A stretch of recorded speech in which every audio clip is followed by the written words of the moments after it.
friend of mine. No, I don't need that. I talk loud enough. I've done the pastoring thing once or twice. I know how to project. So I'm blessed to have Jim come. Hey, look, there's my dog. Oh, he's big. Too bad he's not that small now. He's not. He's big. And he has a sister now, too. Kind of looks like that, but she's right here. And there's my wife. Don't stare at her too much. She's there. That's so cute. I drove my wife home in that truck from that wedding. So she's crazy, like me. Here we go. I'm going to share a short video with you guys because you guys worship here in the house that was blessed to us. In the name of a gentleman that, if you haven't lived in this area very long or fell asleep for a certain period of time, you may not know the name Medard Kowalski. Medard Kowalski is why we're here in this building, and his spirit lives here along with the Lord's because he was called home at a very young age. But Medard was this amazing child that now myself and my team gets to carry on his legacy and do grand works in the community with teens that need some guidance. So let me share a video of how we got started and a little bit about who Medard is, and I'll tell you where we're headed now. So, amen. Tell me if you can't hear this. This is a story of hope. Don't worry, Dark in the beginning. only the beginning is sad. Medard was always an outdoors person and enjoyed the calmness of the river, the calmness of the wind, the calmness of the leaves and the trees. He brought happiness to everyone that he touched. He was always looking out for other kids and other people. Words can't even describe him. Everyone loved him. I can't tell you anyone that didn't. You know, wrestling is kind of a serious sport. He was the kind of kid who could cut through that, you know what I mean, with a smile or things he would say. Medard was a pretty unique individual. He was an amazing person. I'll never forget everything about him. So on December 1st, 2014, I got a phone call from Medard's best friend that he had taken the canoe out and had not returned. There was an accident where he lost his life on the river, and the big problem was we couldn't find his body for 3 months. It magnetized the community. It brought everyone together.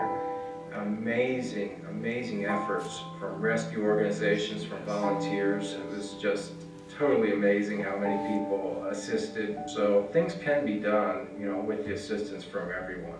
Medard Kowalski went missing on December 1st, 2014, and his body was recovered 3 months later, on March 16th. Remember his name and those dates.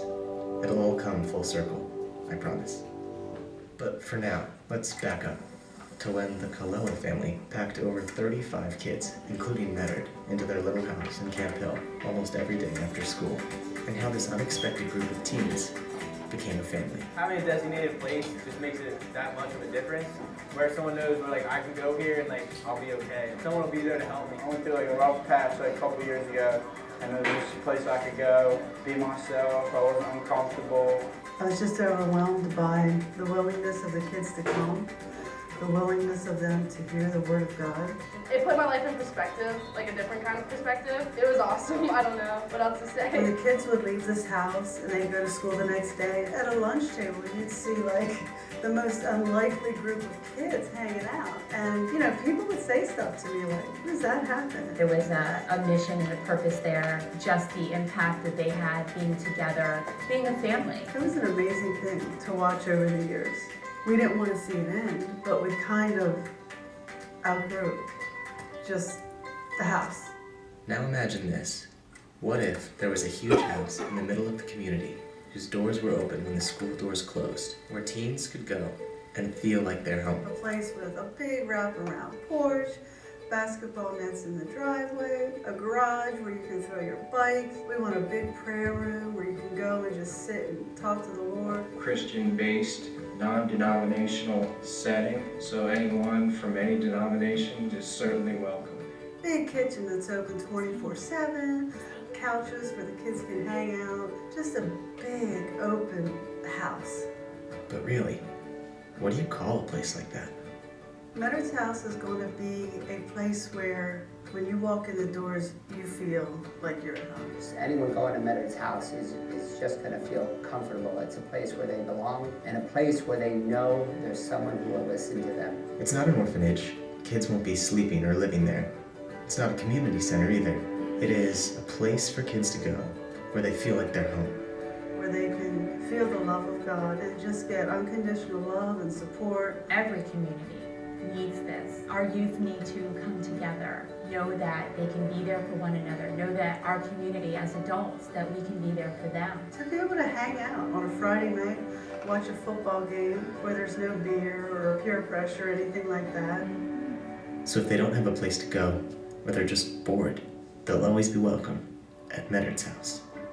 So Medard's house is going to need plenty of volunteers. We need people who are ready to sit down and have long conversations with kids. We're going to need volunteers from all the local churches, businesses, schools. I think it's going to be like our youth group, like a huge family, but on a bigger scale. If someone's struggling with any problems, that there's going to be someone that can help them get through it. Why can't we come alongside families and parents, single moms and intact families, not to judge them for how they're living, but to honor their children? To me, that's what we're here for. You know, that's the church. Financially, Medard's house is going to be a community effort, but we're still looking for one little detail. So we still need a home. We need to find a house that's going to be Medard's house. So we need to purchase a home, accessible locally for kids, and we're hoping you can be a part of that. We're going to need a lot of finances, a lot of volunteers. We would love to have the money to purchase the property by the anniversary of when Medard was found, which was March 16th. So that gives us like 3 months and 16 days. If you believe in Medard's house, give whatever you can, whether that's finances, time, or simply by helping us spread the word. Medard had one quote that sticks out in my mind and everyone else's mind. If not you, who? If not now, when? He believed that no obstacle was too difficult. With the community involvement, we can get things done. To learn more, follow the link to the Medard's House website and consider donating whatever you can. Because in the words of everybody's best friend, if not you, who? If not now, when? Welcome to How We Got Started. So, we all have this grand idea. And our idea is this big. But the Lord's is this big. Yeah. We don't need a house no more because within a year of that video being made, sorry, if you want to play something else. Sorry. That's a whole different video. Within a year of this video being made, this house came. This house was gifted to Medard's house. We own the building. So this was a church, and this church was dying. But this congregation, seeing this mission, this movement for these place for these kids to go and get more than they were getting anywhere else, to get mentoring, to get love, to get help, homework, safety, food. And as their congregation closed, this property became ours for $1. So the Lord's idea of, our idea of a building, a single house this big, Yeah. got this big because he is that great. And he does miracles. And his vision for Medard's house is bigger than what this video ever was. So I became the executive director of Medard's house on January 1 of 2019. I've been involved in nonprofit for over 10 years at many different levels. And when I first started talking with Sandra Colella, who opened her house home to not just Medard, but to kids in the community, about why Medard, why this name, what was this, why? What can this be? Because who was Medard? And I got this story. I got to talk to his dad, who's our board president. And I said, okay, that's great. But there was more to Medard than just a safe place after school, a place to get a little bit of homework help. And I started challenging them. I said, let's figure out who Medard was. So I got the approval from Medard's father to go out and interview anyone about Medard and for them to release any information that I asked for. So the school, his friends, his classmates, his counselors, his family. And I learned so much about Medard. Medard cared about being somebody that when you talk to them, he he was solely focused on you. Nothing else mattered in that moment. That's how everybody felt when they talked to Medard, which is an amazing place to feel, and that's what we surround our kids with the volunteers and the mentors that we give these kids. But Medard really cared about thriving after school because he knew there was a date in June where everybody's life changes. And whether you're prepared for it or not, it's coming. And it will hit you in the face if you're not ready for it. So Medard knew where he was going. He was going into the forestry department, fish and game department. And where most people would say tragically he lost his life doing that, he was just called home in what he knew he was meant to do. So he got called home at a very young age. 3 months and 16 days after his body went missing, he was found.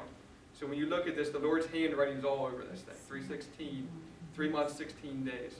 It's everywhere.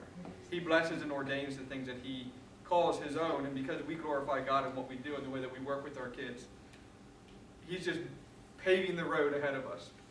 So Medard knew that this date in June was coming, and it was time to do something.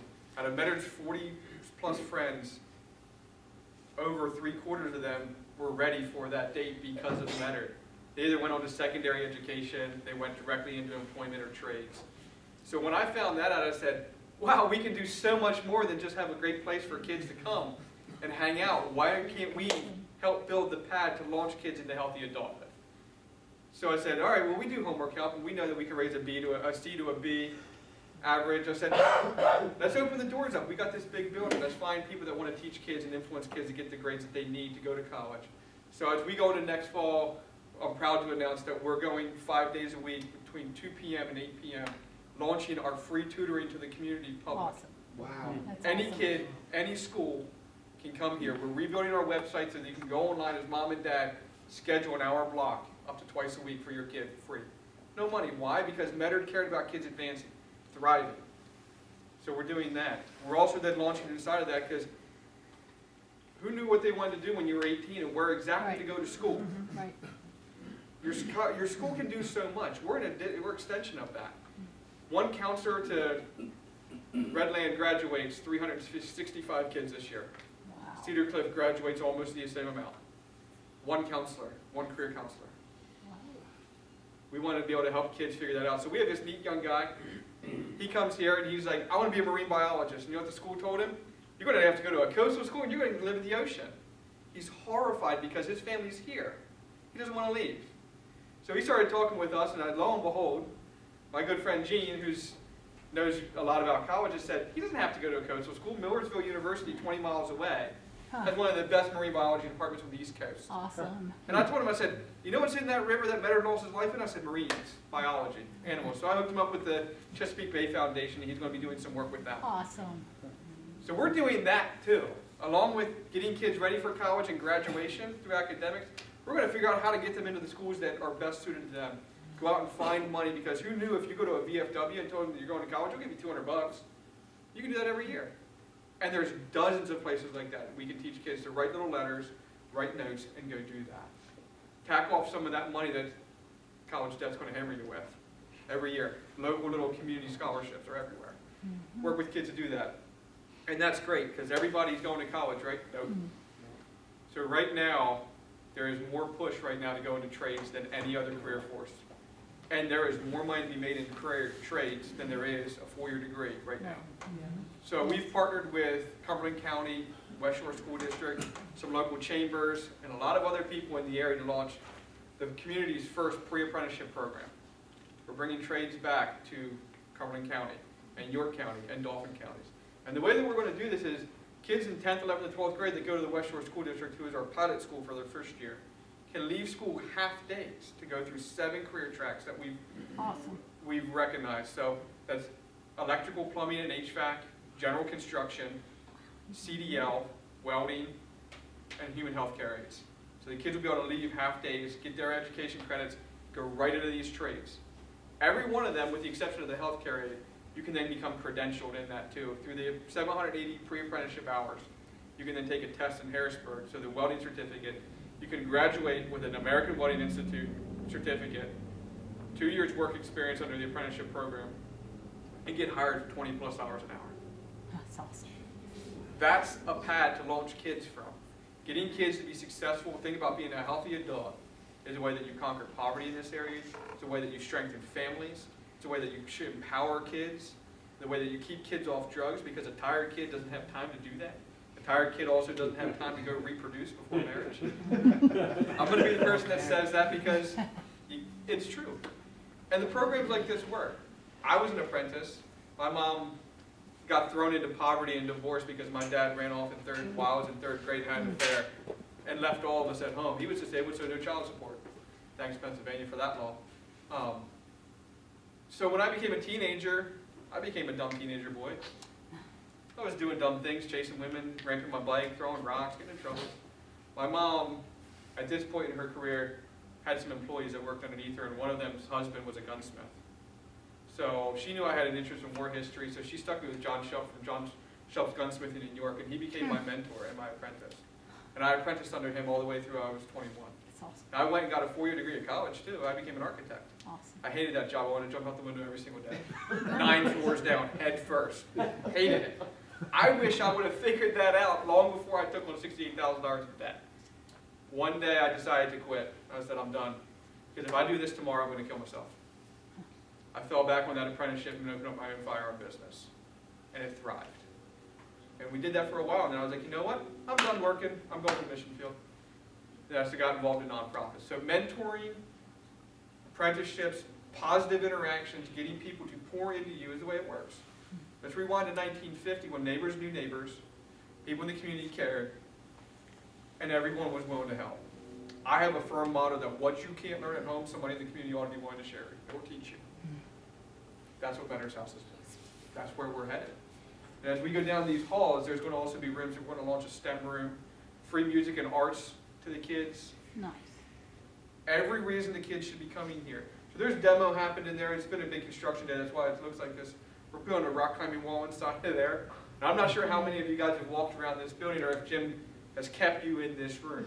Because feel free, wander wide, and explore the building because we want you to. So welcome to Medard's House and where we're headed. And that's how we got there, why we carry this name. So every day I try and make sure that I'm doing Medard proud by building on his legacy of who he was and doing what he did here on his earthly ministry to now continue that track and surround these kids with positive influences such as yourself. Any questions? Think I'm crazy? Can it be done? How can we help? How can you help? I'm going to turn that over to the lady that does that for a living. Okay. So this is Jean Troy, my director of development. Her and I have been doing nonprofit together for almost 4 years. And when I came, I said, I need somebody bold that can go out in the community and rally support. She's been doing it for 20 plus years. And she builds teams. And she builds nonprofits. So here's Jean. How can they help, Jean? Oh God, where can I start? First, let me give you a little background about me. Like Devin, I thought I was going to be working in the Library of Congress because I love to read. It seemed a natural fit. Every book in the world is in the Library of Congress.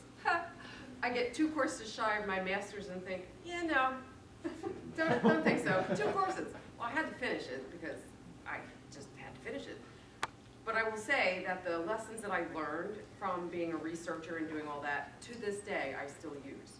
So while we might have changed our paths and what we do, I can dig anything up on anybody, any organization, anything to do what I need to do to find money for the different organizations that I've worked for. In 22 years, I can count 3 organizations that have been, well, 4 if you count this, my top 4.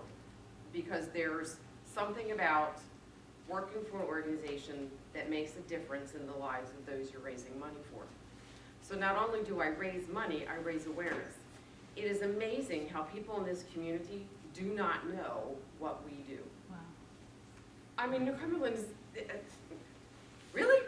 They don't know. So our job is to spend evenings with you, like this, with different people, and share the story, because it is a very moving story. There is nothing worse, and I went through this as a child, than watching parents lose a child. Yeah.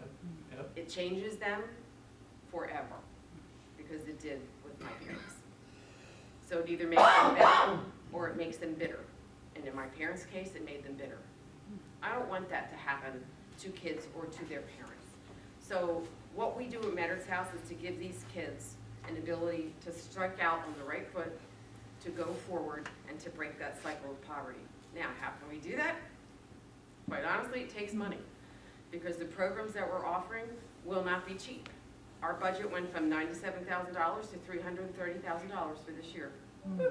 See the gray hair? I'm going to have more by the end of the year. You can help by financially supporting us, by volunteering with us. We need volunteers to go 5 days a week. We need help. We need help.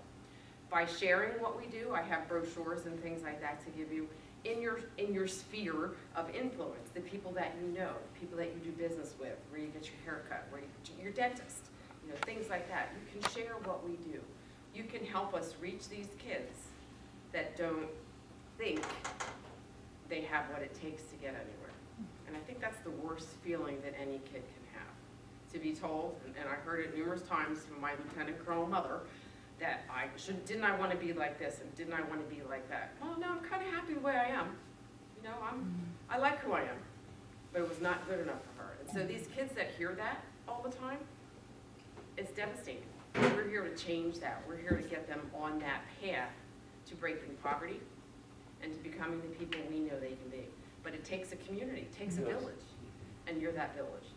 So there's any number of ways, too many to go into now on empty stomachs, but you know, time, talent, and treasure are the top three. However you want to help, we will gratefully accept it. Whether it's to support us on a monthly basis as a congregation would be awesome. Whether it's to support us on an individual basis, again, that would be awesome too. But knowing that you're here, literally here every week, and knowing what we do and seeing the mess that we made today, I do apologize. Next 3 weeks, it's going to be that way. But knowing that you're here to help us accomplish what we can accomplish is just awesome. It really is awesome. Questions? Comments? Do you have kids that are currently coming? We do. We're open Mondays and Tuesdays from 3 to 6 p.m., Thursdays 6 to 8. We have between 25 and 40 kids on any given day. Doesn't sound like a lot, but you know, when they come tearing in the door at 3 o'clock, don't use the cubbies that are provided, but clunk everything on the floor, because you know it's so much easier to just drop it than to actually place it. I have 2 teenagers come home. I can't imagine 40. Yeah, so it's amazing. So they do get it's really something. It's really something to see. They get a hot meal. So because about 7% of the kids that come are from food insecure families. So we make sure they get a meal, because it might be the only thing they eat till lunchtime the next day. So they get playtime, basketball, ping pong, climbing wall when it's done. They get some study time, they get some biblical time, and then before you know it, it's 6 o'clock and they're out the door. We have a check-in system, so when they check in, the parents get an alert that says your son or daughter is here. Way cool. They can leave whenever they want. It's not you have to be here from 3 to 6. They walk from Cedar Cliff. We have a charming olive green van out there that picks the kids up from New Cumberland Middle School. And so we get the kids here, and then usually the parents come and pick them up. Or if they drive, the kids themselves, they can drive. So it's crazy, it's noisy. You hear the basketball pounding all the time. I usually end up with my door closed if I'm here because I'm trying to talk to dimmers, and all I hear is the basketball going. But it's a needed program. I kind of wish we had something like that when I was growing up, especially when my sister died. It would have been really a release for my other sister and myself. So to know that there are programs out here that provide what they might not be getting at home, including a meal, is really cool. But all that we do, and it goes back to one little thing, it takes money.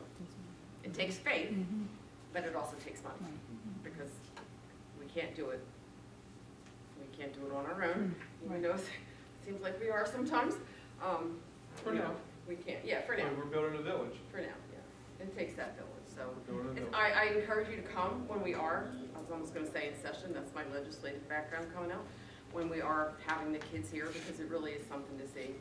All walks of life, all typical, some not so typical teen issues. Think back to when you were a teen, everything was monumentally huge and important, and oh my God, I'm gonna, just cringe if I don't have my hair right or, something like that. So, remember when you were a teen and what that was like. and then put yourselves in today's time, which is a whole heck of a lot worse than it was when we were teens. Where is he? I just lost him. Where'd he go? I'm right here. Oh, no, not you. Me? Yeah, I'm sorry. good? I'm good. Pray for Jean, she sees me often during the week. It's okay. We have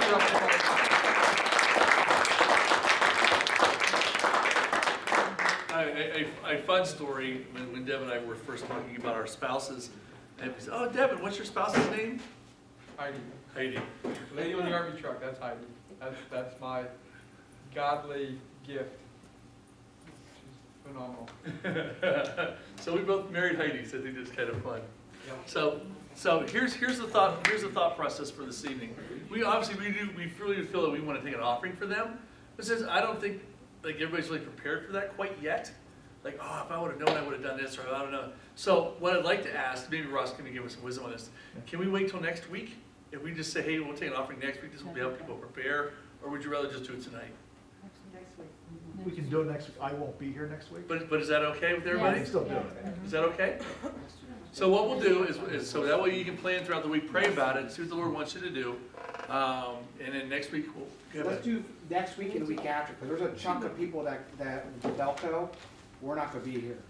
So can we do 2 weeks in a row? 2 weeks in a row? offering? Sure. Yeah. 2 weeks in a row. Yeah. Thank you. Thank you. That way we can do 2 weeks of offering for it and stuff. Absolutely awesome. Great. So the next thing we have is a lot of food here tonight. We're so happy that you guys are all here.